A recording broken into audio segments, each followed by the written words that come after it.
Hello students, जैसा कि आप जानते हैं मैं R K Siddharth PGT math from Jawahar Navodaya Vidyalaya. You are watching my channel enrich mathematics. Student, इससे पहले के वीडियो में मैंने जो अर्थमेटिक प्रोग्रेशन का चैप्टर है उसके nth टर्म और अर्थमेटिक सीक्वेंस और अर्थमेटिक प्रोग्रेशन के विषय में बताया था। तो आप इससे पहले का वीडियो मेरा देख सकते हैं। उसी के कंटिन्यूएशन में आज हम पढ़ेंगे अर्थमेटिक प्रोग्रेशन के nth टर्म के बारे में और उससे संबंधित कुछ और जो रिजल्ट्स हैं उनके विषय में। तो बच्चों, जैसे ये सम है, sum of n terms of AP। तो ये फॉर्मूला है कि इस AP के n टर्म का सम क्या होता है। Sn इजिकल टू लिखा है n/2 2a प्लस n-1d।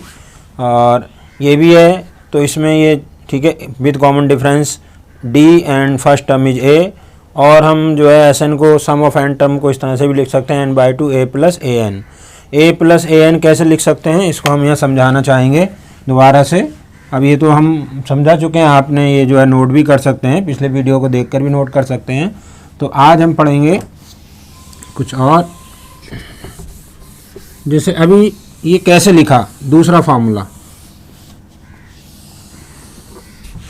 ये जो फार्मूला लिखा है कि Sn इजिकल टू n/2, तो इसी को एक्सपेंड किया गया है। जैसे इसको तोड़ दिया हमने 2a को, तो a प्लस a लिख दिया और प्लस n-1d लिख दिया। और a प्लस इतना जो टर्म है दिस इज a, ये दिस इज an, ये nth टर्म है। हम जैसे अभी ये लिखा है an equal to a plus n-1d, या उससे पहले में a प्लस n-1d, तो ये वैल्यू हो गई आपकी an की।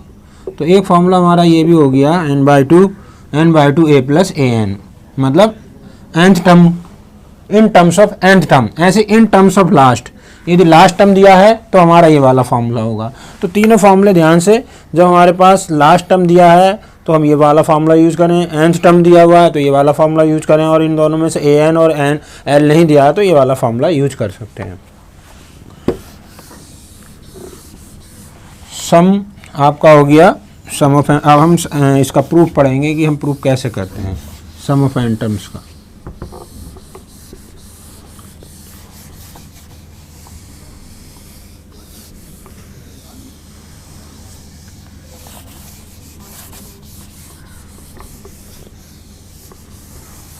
तो जैसे बच्चों एक हम एग्जांपल बता रहे हैं आपने सम निकालने के लिए। जैसे हमारे पास ये सीक्वेंस है s इजिकल टू है 2 4 6 8, इसको जोड़ना है। तो ये हमने जोड़ दिया, सम निकालना है तो सीधे सीधे आप जोड़ सकते हैं। दूसरा तरीका जो हम यहाँ यूज करेंगे उसको समझा रहे हैं, इसको हमने रिवर्स ऑर्डर में लिख दिया दोबारा से। ये हमारे 4 टर्म हैं, ये AP में हैं चारों टर्म, ये S4 का सम हो गया, 4 टर्म्स का सम। ये रिवर्स ऑर्डर में लिखा तो 8 फिर 6 फिर 4 फिर 2। अब इनको हमने जोड़ दिया तो ये 2Sn हो गया। 2Sn इजिकल टू 8 और 2 को जोड़ा 10, ये 10, प्रत्येक टर्म का जो है सम 10 हो गया, 10 आ गया। तो इसका मतलब सीधा सीधा हम 4 और इंटू क्या कर दें 10 कर दें। ये सब इस तरह से हमारे पास आ गया 4 आपके पास, ठीक है। जैसे 4 टर्म थे तो 4 हो गया। और हम फिर इसको अगर इस तरह से लिख दें, ये चीज़ क्या है तो इसको हमने, ठीक है, ये देख रहे हैं कि सम है, ये इसका फर्स्ट टर्म का और उधर लास्ट जो टर्म है इन दोनों का सम आ गया। तो इस तरह से हमने जो मेथड है ये सम का फॉर्मूला निकालने में हम इसको यूज करेंगे। तो इसी को देखो यूज करें तो क्या रिजल्ट आता है। तो जैसे Sn हमारा होता है, हम प्रूफ बता रहे हैं सम ऑफ n टर्म्स का प्रूफ। तो Sn हमारा जैसे स्टैंडर्ड फॉर्म में a plus d a plus 2d इस तरह से, और लास्ट टर्म हमने ले लिया a प्लस n-1d, ये n टर्म हो गया, nth टर्म। अब हमने रिवर्स ऑर्डर में लिख दिया Sn, इसको राइटिंग रिवर्स ऑर्डर ये लिखना है, writing the AP in reverse order. तो रिवर्स ऑर्डर में लिखेंगे, पीछे से लिखेंगे तो a प्लस n-1d, ये आपका, इसी से फिर इससे एक और कम करके लिखेंगे तो इसके नीचे आएगा a प्लस n-2d, और ऐसे डैश डैश और लास्ट तक हमारा उल्टा करके अगर इधर लिखेंगे तो ये टर्म आ जाएगा हमारा लास्ट में ए, इधर से ए। और अब इनको जोड़ दिया तो 2SN इज इक्वल टू, इसको इससे जोड़ा तो ए और ए जुड़ गया 2a plus n minus 1d, ये हो गया फर्स्ट। ऐसे हमने कहा अभी जो जोड़ के बताया था, एक एग्जाम्पल दिया था कि रिवर्स करके जब जोड़ते हैं तो ये सारे टर्म का सम करस्पॉन्डिंग जो टर्म हम ऐड करेंगे तो सबका जो है सम इक्वल आता है। तो इसका अगर ये आया फर्स्ट और लास्ट टर्म का, तो ऐसे इसको जोड़ेंगे तब भी यही आएगा। तो 2a plus n minus 1d, इसको जोड़ेंगे, इसको और अगर इसको जोड़ते हैं तो a और a 2a हो गया, और d में जब ये n माइनस 2d जोड़ेंगे तो प्लस d, एक का मतलब यहाँ पे जुड़ गया तो n माइनस 1 रह गया। ऐसे कितने अप टू n टर्म्स, कितने टर्म्स हैं हमारी एपी में, n टर्म्स हैं, तो टोटल n टर्म्स हो गए।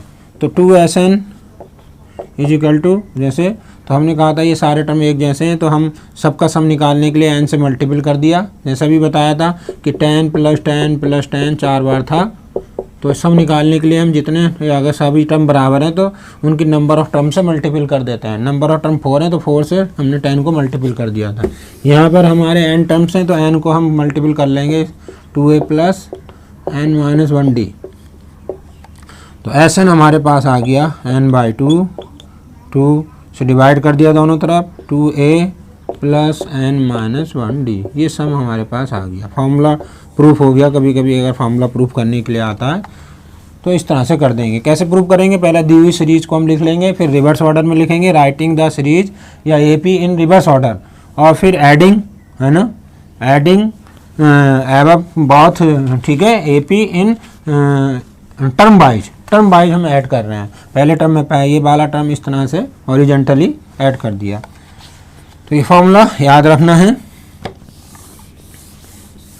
उसके बाद बच्चों, ठीक है, हमने सम भी पढ़ लिया, n टर्म भी के विषय में भी पढ़ लिया।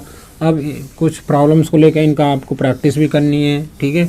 नेक्स्ट वीडियो में हम भी आपको प्रैक्टिस करवाएंगे। अभी फुल कंसेप्ट ऑफ एपी के विषय में आप समझ लें ये।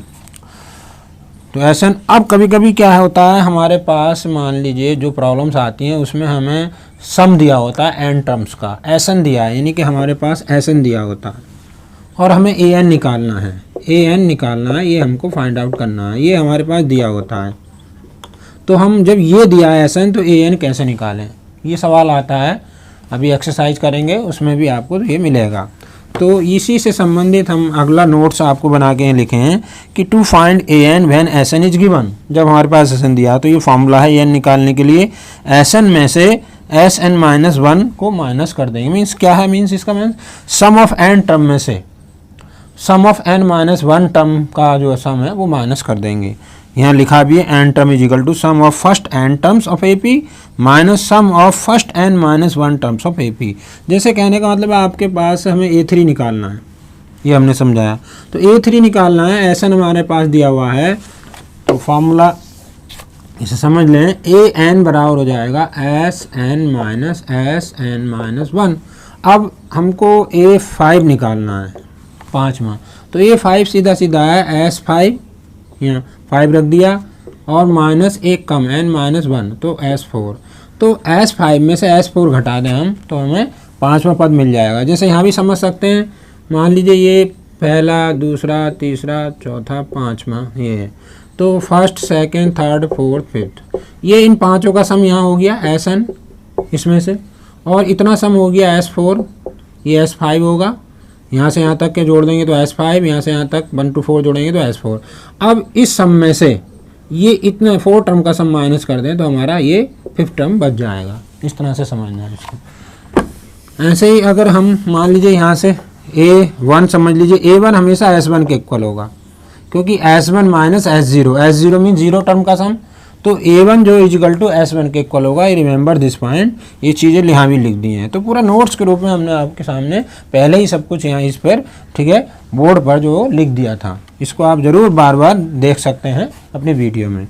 अब इसी तरह से A2 क्या होगा, A2 मीन्स यहाँ A2 लिखेंगे तो A2 means S2 minus S1, 2 term के सम में से पहला वाला टर्म घटा देंगे। A3 means S3 minus S2, इस तरह से हम इसका यूज कर सकते हैं। तो ये काफ़ी हेल्प करता है फॉर्मूला nth टर्म निकालने के लिए, हमें nth टर्म की ज़रूरत पड़ती है।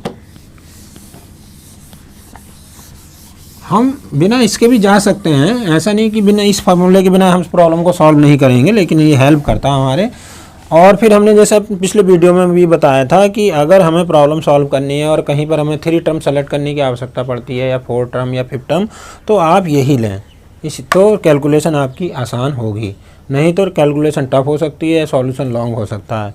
तो फिर से बता दें, यदि कहीं AP के 3 टर्म का सम निकालना है कि फाइंड द, मान लीजिए first term, if the sum of 3 terms of AP is 30, 3 term का सम दिया हुआ है, तो 3 टर्म तो ये भी ले सकते हैं, A plus D, A plus 2D, ये 3 टर्म है, इन तीनों को जोड़ दिया और सम कितना रख दिया इसका 30। ये तो इससे देखिए प्रॉब्लम क्या आ गई, 3A प्लस 3D, ये 3D हो गया जुड़ के, और ये 3A प्लस 3D 30, तो A प्लस D बराबर आ गया इस 30। अब इतना ही दिया है, सम दिया हुआ था, तो इससे क्या है आपकी वैल्यू आगे सॉल्व नहीं होगी प्रॉब्लम। अगर हम ये वाले टर्म लेते हैं और वो ये पूछता है कि फर्स्ट टर्म बताइए, तो फर्स्ट टर्म मान लीजिए इस तरह से A माइनस D और प्लस A और प्लस A प्लस D, तो ये इजिकल टू 30 रखते हैं, तो ये इससे कट गया और 3A इजिकल टू 30 आ गया, तो A इजिकल टू हमारा 10। तो इस तरह से हमें एक इसमें फर्स्ट टर्म मिल गया है। तो मतलब ये इसमें डिटेल में नहीं जा रहा है, लेकिन जब भी आपको 3, 4 या 5 टर्म कंसिडर करने हो किसी प्रॉब्लम को में, अगर पूछा जा रहा है कि 3 term of AP, 4 term of AP, इस तरह से, तो ये वाले ही टर्म को आप इम्पोर्टेंस दें सेलेक्ट करने में, इन्हीं टर्म को लेकर आप प्रॉब्लम को सॉल्व करें। इस तरह से नहीं कि 3 टर्म ले लिए तो A plus D, A plus 2D इस तरह से लिया, 4 टर्म लेने हैं तो A प्लस 3D और इसमें ले लिया, है ना, करते हैं, इससे भी सकते हैं। तो ये सम के विषय में था, ठीक है बच्चों। और हम समझते हैं ये जो कंप्लीट जो है पहले वीडियो इस वीडियो को मिलाकर जो है कंप्लीट आपका जो है टॉपिक हो गया है AP का। अब नेक्स्ट वीडियो में जो है कुछ जो इम्पोर्टेंट प्रॉब्लम CBSE जो ओरिएंटेड प्रॉब्लम है वो आपको हम कराएंगे, ठीक है। अगले वीडियो के लिए आपको एडवांस में वेलकम, ओके।